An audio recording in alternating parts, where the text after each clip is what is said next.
যে মুসলমানদেরকে কিভাবে উৎখাত করবে, কিভাবে মুসলমানদেরকে শেষ করে দেবে। বর্তমানে ভারতবর্ষে যেমন মুসলমানদেরকে শেষ করার জন্য বড় চক্রান্ত চলছে, বিভিন্ন দিক দিয়ে মুসলমানদেরকে হেনস্থা করা হচ্ছে, এসআইআর দিয়ে বিভিন্ন দিক দিয়ে মুসলমানদেরকে হেনস্থা করা হচ্ছে।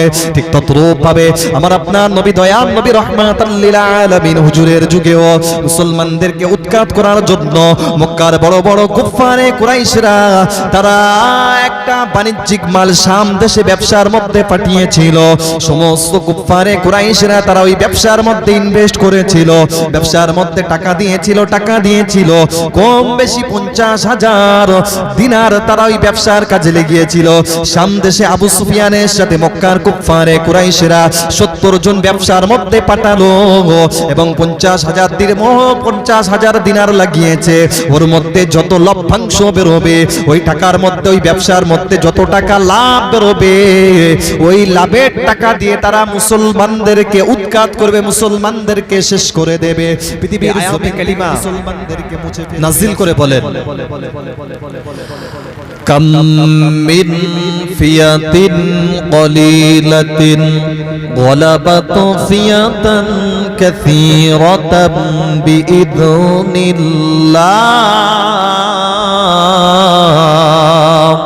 আল্লাহ পাক রব্বুল আলামিন তিনি তার পবিত্র কালামুল্লাহ শরীফের মধ্যে ইরশাদ করে জানিয়ে দিলেন, কোন দলটা বড় কোন দলটা ছোট ওটা বড় কথা নয়, বড় কথা নয়, কথা নয়। যে দলের মধ্যে আমি আল্লাহ আমার রহমত থাকবে, আমার দয়া থাকবে, আমার অনুগ্রহ থাকবে, আমি আল্লাহ আমার সাহায্য থাকবে, ওই দলটা বিজয়ী হবে। আরো জোরে বলো। আল্লাহ পাক রব্বুল আলামিন তাহলে আয়াতে কালিমার মধ্যে জানিয়ে দিলেন কোন দল বড় কোন দল ছোট ওটা বড় কথা নয়। যে দলে আমি আল্লাহ আমার সাহায্য আমার রহমত থাকবে ওই দল বিজয়ী হবে। ভাইরা আমার, বাবাজিরা আমার, ও এলাকাবাসীর জওয়ান যুবকেরা তরুণেরা গো, আজকের বর্তমানে ভারতবর্ষের জমিনে, আজকের বর্তমানে হিন্দুস্তানের জমিনে কম বেশি প্রায় 140 কোটি মানুষ রয়েছে, যার মধ্যে প্রায় 30% প্রায় মুসলমান, বাকি 70% প্রায় গায়ের মুসলমান, বাকি 70% হিন্দু রয়েছে। ভাইরা আমার, বাবাজিরা আমার, বর্তমান সমাজে ভারতবর্ষের জমিনে মুসলমান সংখ্যালঘু হওয়ার কারণে আজকে তথা ভারতবর্ষের যারা উগ্রপন্থী হিন্দু রয়েছে তারা আজকের বলতে লেগেছে আমরা 10% মাত্র হিন্দু জেগেছি, আমরা মাত্র 10% জেগেছি। যেদিন আমরা 100% হিন্দু আমরা জাগবো, যেদিন আমরা 100% হিন্দু জাগবো, সেই দিন 10% জাগার কারণে তোমাদের সমস্ত মসজিদ মাদ্রাসাগুলো ছিনিয়ে নিচ্ছে, 10% জাগার কারণে আমরা তোমাদের কাছ থেকে বাবরি ছিনিয়ে নিয়েছি। যেদিন আমরা 100% জাগবো সেই দিন তোমাদের কাছ থেকে সব মসজিদ মাদ্রাসাগুলো আমরা দখল করে নেব। আজকের ভারতবর্ষের জমিনে তারা সংখ্যা গুরু হওয়ার কারণে, তারা আজকে সংখ্যায় বেশি হওয়ার কারণে তাদের বার্তা এমন ভারতবর্ষের মুসলমানদের উপরে তারা বলতে লাগে আজকের আমরা সংখ্যা গুরু, আমরা চাইলে আজকের অনেক কিছু করতে পারি, কারণ এটা হলো হিন্দুস্তান। হিন্দুস্তান এই জায়গায় থাকতে হলে হিন্দুবাদীরা একমাত্র থাকতে পারবে, এখানে কোনো মুসলমান থাকতে পারবে না, কেননা মুসলমানের জায়গা হলো পাকিস্তান, বাংলাদেশ, এখানে হিন্দুদের জায়গা হিন্দুস্তান, মানে সেখানে হিন্দুরা বসবাস করবে, এখানে বাংলাদেশ, এখানে কোনো মুসলমান থাকতে পারবে না। তাই তারা 10% জায়গার কারণে বলছে আজকে তোমাদের মসজিদ মাদ্রাসা আমরা ছিনিয়ে নিয়েছি, বাবরি ছিনিয়ে নিয়েছি, যেদিন আমরা 100% জাগবো সবকিছু ছিনিয়ে নেব। কিন্তু আল্লাহ পাক ওটা বললেন না, না, না। আল্লাহ পাক তিনি জানিয়ে দিলেন না, না, না। তিনি বলেন কাম মিন ফিয়াতিন কলিলাতিন গলাবাত ফিয়াতান কাসীরাতান বিইذনিল্লাহ। এরা আমার বাবাজিরা আমার, আল্লাহ পাক বলেন যেদিন আমি আল্লাহ আমার দয়া আমার অনুগ্রহ আমার সাহায্য এই দলের মধ্যে থাকবে ওই দলটা বিজয়ী হবে। তাহলে আজকের ভারতবর্ষের জমিনে আমরা আজকে সংখ্যালঘু হওয়ার কারণে আমাদের কোনো ভয় রয়েছে নাকি? আল্লাহ পাক বলে যাদের দল বড় ছোট ওটা বড় কথা নয়, আমার সাহায্য যেখানে থাকবে ওটাই বিজয়ী হবে। তাহলে আজকের আমরা ভারতবর্ষের জমিনে আমরা সংখ্যালঘু হওয়ার কারণে আমাদের এই যে 70% হিন্দু যারা উগ্রপন্থী রয়েছে তাদের থেকে আমাদের কোনো ভয় করা চলবে নাকি? জোরে বলো, চলবে নাকি? ভাইরা আমার, বাবাজিরা আমার, আপনারা খবরে শুনবেন গত মাসে যখন দীপু দাস বলে একজন দিল্লির জমিনে একজন হিন্দু ভাইকে মারা হয়েছে, তার কারণে তারা মুসলমানদের বাড়িঘরগুলো ধ্বংস করে দিল, বুলডোজার দিয়ে সেগুলো ভেঙে শেষ করে দিল। কিন্তু বাবাজি আমার, ওই মাসের মধ্যে আরো অনেক ঘটনা ঘটে গিয়েছে। ভাইরা আমার, বাবাজিরা আমার, একজন মুসলিম নারী রোজা অবস্থাতে, রমজানুল মোবারক মাস চলছিল, রসুন বলে একজন মুসলমান, একজন মুসলিম নারী রোজা রেখেছিল।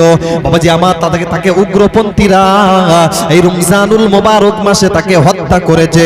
শুধু তাই নয়, রোজা অবস্থায় তাকে মুদ খাওয়ানো হয়েছে এবং পেশাব খাওয়ানো হয়েছে, তাকে পেশাব পান করে তাকে খাওয়ানো হয়েছে, মদ পান করানো হয়েছে।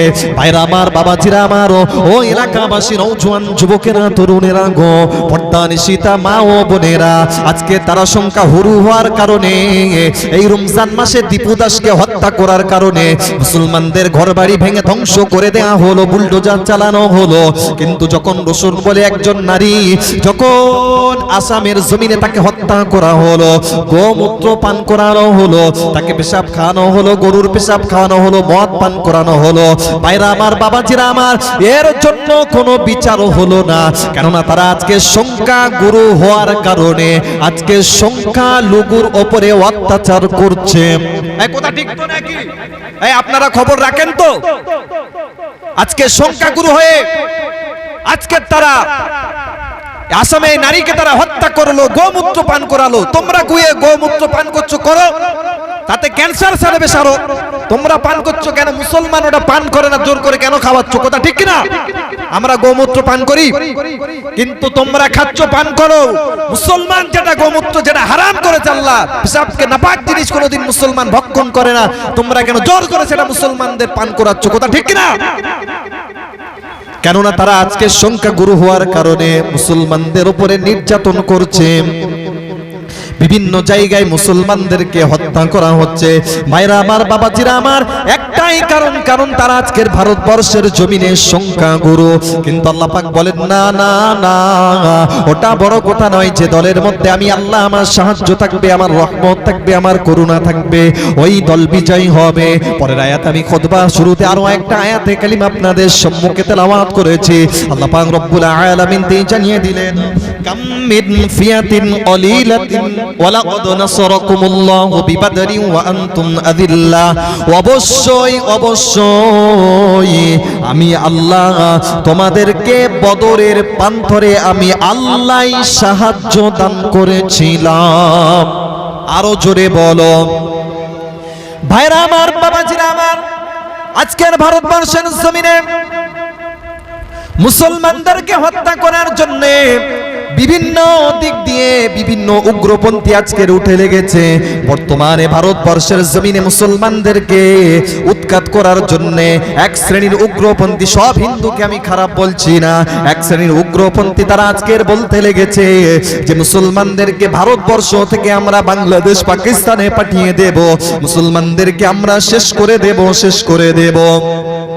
ঠিক তদ্রূপ ভাবে আমার আপনার নবী দয়া নবী রহমাতুল লিল আলামিন, আমার আপনার নবী দয়া নবী রহমাতুল লিল আলামিন হুজুর পুণ্য সাল্লাল্লাহু আলাইহি ওয়াসাল্লামের জামানায় বদরের যুদ্ধের ঘটনার মধ্যে আবু জেহেল, উতবা, শাইবা, আবু সুফিয়ান, এদেরও চিন্তাধারা ছিল যে মুসলমানদেরকে কিভাবে উৎখাত করবে, কিভাবে মুসলমানদেরকে শেষ করে দেবে। বর্তমানে ভারতবর্ষে যেমন মুসলমানদেরকে শেষ করার জন্য বড় চক্রান্ত চলছে, বিভিন্ন দিক দিয়ে মুসলমানদেরকে হেনস্থা করা হচ্ছে, সাইয়ার দিয়ে বিভিন্ন দিক দিয়ে মুসলমানদেরকে হেনস্থা করা হচ্ছে।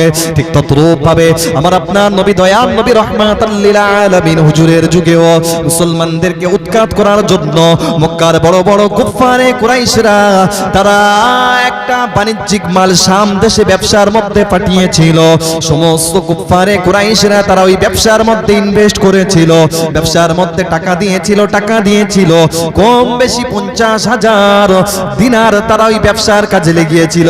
শাম দেশে আবু সুফিয়ানের সাথে মক্কার কুফারে কুরাইশরা 70 জন ব্যবসার মধ্যে পাঠালো এবং 50,000 দিনার লাগিয়েছে।